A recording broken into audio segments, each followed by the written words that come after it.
J. Frederick Smith here, Continental Realty of Jackson. We're at 5525 Harrold Street. Normally I would show you what it looks like when you open the front door, but oh my God, the mosquito hordes out there are insane. I cannot believe there's that many mosquitoes in front of one house. Ridiculous. Might need a hazmat suit when you come out yourself. Anyway, let's go ahead and do a quick walkthrough of this property. The home looks pretty decent from the front room, which includes a fireplace here, relatively freshly painted walls and ceilings. It's not perfectly new, but it's not ancient, that's for sure. Windows have all been blocked in a way that, you know, makes me wonder what that's all about, but it's okay. And these are older aluminum single pane. Oh, maybe they're double pane. Yeah, they're double pane. Okay, aluminum double pane windows. And double pane is good. You need that because that provides the insulation that keeps your AC in the house and not blowing outside. Fireplace looks good. I'm kind of sad that they painted it that gray. There's other ways to get a gray on that. Floors feel okay. This is an off-grade home, so I would certainly want to know what is underneath. Kitchen counters, countertop is all granite. Cabinets are, uppers are all the tall ones that go mostly to the ceiling. That's nice, extra cabinet space in your kitchen. Nice little box for your refrigerator. Undermount farmer sink with the pull down spray head faucet. All nice. GFCI outlets, thank you very much. This is the place for the range, which would face the living room, so that's good. Okay, continuing on straight back past the kitchen is lower down, it's a lower area. The transition needs some work. It needs to be redone. They cut this transition poorly. It definitely needs to be redone, and so that's something to think about. But at least they're using the same floors everywhere. I think this is supposed to be the master.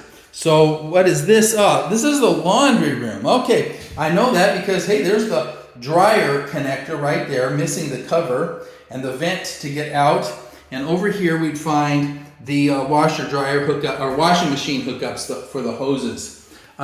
Newer ceiling light, although it's so moist in here that it's starting to rust. This place, very, very humid. We don't have any AC or fans or anything going, so because of that, the air is really, really moist, and you know that's going to have an impact on your home. The panel. So this is a nice, what looks like a nice panel. It's nicely wired. However, where's the panel cover? Hopefully that's around here someplace because we're definitely going to need it. Okay, so this definitely appears to be the master. Nice big bedroom at maybe 18 by 18 feet. Definitely large enough for a king-size bed. 3 big windows. As you can see, though, they're all foggy because of the amount of moisture in the home.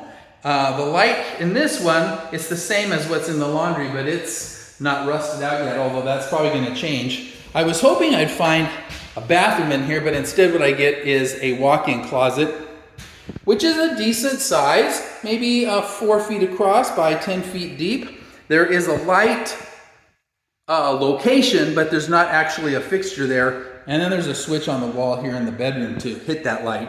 Obviously, it's not going to do us any good at this point. And since the power is off, most likely, wouldn't do us any good anyway. All right. So continuing on through the home. Double doors going out to the jungle. Hey, is this door locked? Yeah, it is. Okay. Had to make sure there. It looked unlocked, but that's all right. All right, so we're going to head around into the hallway. This is where we've got some problems. So I just want to say, you know, these floors do not feel level. They do not feel level. I feel some up and down here. This situation is here to hold up the staircase to get into the attic. So a spring is broken or something for the attic stairs, which would be under this panel. That's too bad. That's kind of an interesting way of doing it. I guess whatever works. Water damage, as you can see here, we definitely have it. The floors here are definitely shot. The door, you can tell, big problem. Now, the basin and the granite countertop for the basin look good, but all the walls would need to come out. The flooring here would need to come out and be relaid. Wall work would definitely need to be done because, you know, the water has rotted the walls out. And probably you'd have to pull the tiles off the wall there around that tub, but you might be able to get away with just pulling out the sheetrock along this one edge. It's going to depend. You pull that out and then you'll be able to see what's behind it, and then you're going to know for sure, right? That's how you're going to tell. Obviously, the door has to be replaced, although the case looks like it's still in good shape. So let's look this way. We've got, I can't tell if this is actually floor damage. I think what it is some kind of a plaster or paint or something that's spilled, not actually damage to the vinyl. Probably isn't, in fact, because, you know, vinyl doesn't really take damage that way. This door sticks and the bottom of it is cooked. So this door definitely needs to be replaced because of swelling. Water heater closet. The water heater is not properly connected. The wiring here is definitely wonky. You know, this conduit end needs to go up into the water heater, and all that wire needs to go into the water heater itself. So they've got way too much sticking out here. That's definitely an issue. But then you've also got all this rot from the water in the walls. So this tank needs to come out. All the wall work needs to be redone. Tank put back in. It's probably a good tank. A ream. I opened the door and got a little light. Okay, so you can see a little better about what I was talking about, right? Okay, so here's the next bedroom at the end of the hall, which looks okay. It's the same light, the same windows, double windows again, gives a nice amount of light in the room. It's maybe 12 by 12, so not too bad. Closet is shot. Look at the closet door. You got mold everywhere. All of the base in the closet needs to come out. That hole goes into the bathroom there. As you can see, all the wall board is done. The door case is done. So basically, this is a rip and reload. You're going to have to rip out all of the drywall in that closet, take the doors out, the case out, all the trim and whatnot, and get it all put back in order for that to be in good shape again. You know, really, for the wall work and whatnot, as long as the subfloor is not damaged, it's not that much. Now, I don't know what these brown stains are here when we get into this last bedroom. I don't know what that is. Not a way for me to know. And all I will say about that is, you know, once again, inspector's going to have a look and we'll be able to say if there's a real issue, okay, or not. There's a lot of that brownish whatever. It's all over. Now, this particular closet, the walls look okay. I'm not seeing any craziness, although they're not caulked in on the floor, so maybe the water just drained out. Now that crack, I can see down through the floor there into the crawl space, so who knows what's the story there. But definitely, the condition is good enough that you could leave it, as long as, once again, the subfloor is good.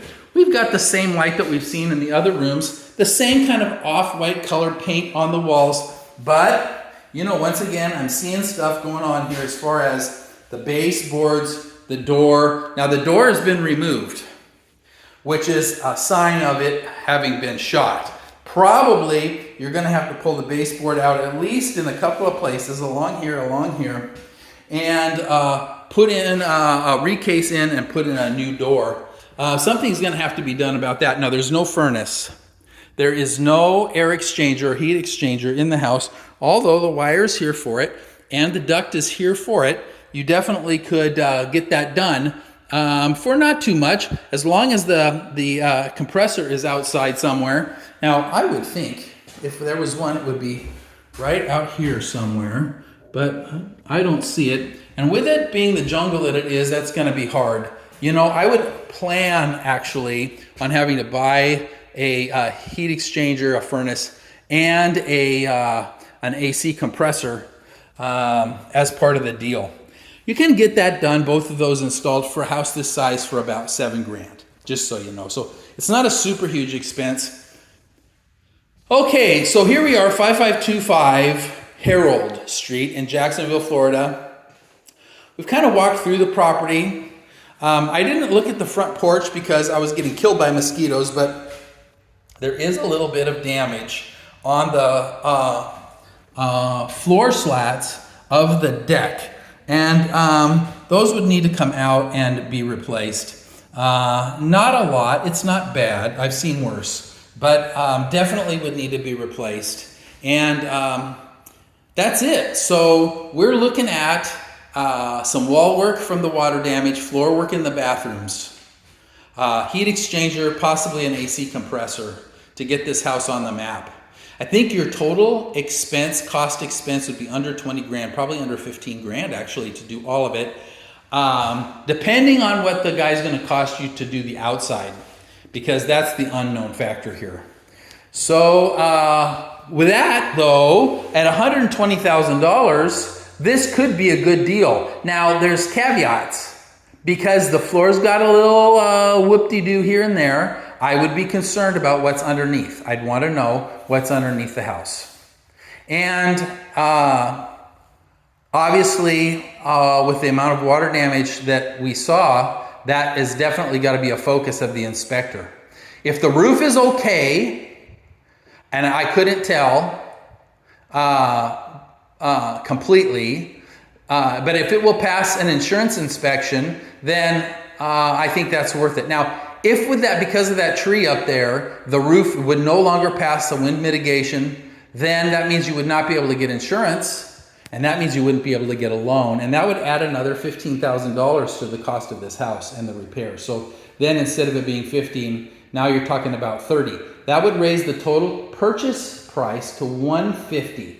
The question is, on this street, where this house sits, would you be able to get $1,500 a month in rent? I don't know the answer to that, but I'm certainly going to find out, and I'll let you know if you ask me. So if you can get that, I think this is a good deal. I like the renovation. I like the way the floors all match. I like the granite countertops. The layout of the kitchen is lovely. I like the cabinets that they put in there. I like the size of the master and the fact that it's separate from the other bedrooms. There's a lot of nice advantages to this house. It's got the dual pane windows, even though they're not new, and other things that I think are good. But is it going to be worth it to do the work? And that's the question of the day. You're still having to consider things like our next door neighbor, right? Our next door neighbor. And that might be an issue, but maybe not. In any case, as I said, if you want, I can get you some rental information on this. Also would like to know what's across the street on the other side of that fence. Looks like some kind of a storage yard, a commercial storage yard or something. All right, so once again, 5525 Harrold Street. This is J. Frederick Smith, Continental Realty of Jax. I'm going to head on out of here, and I'll see you at the next one.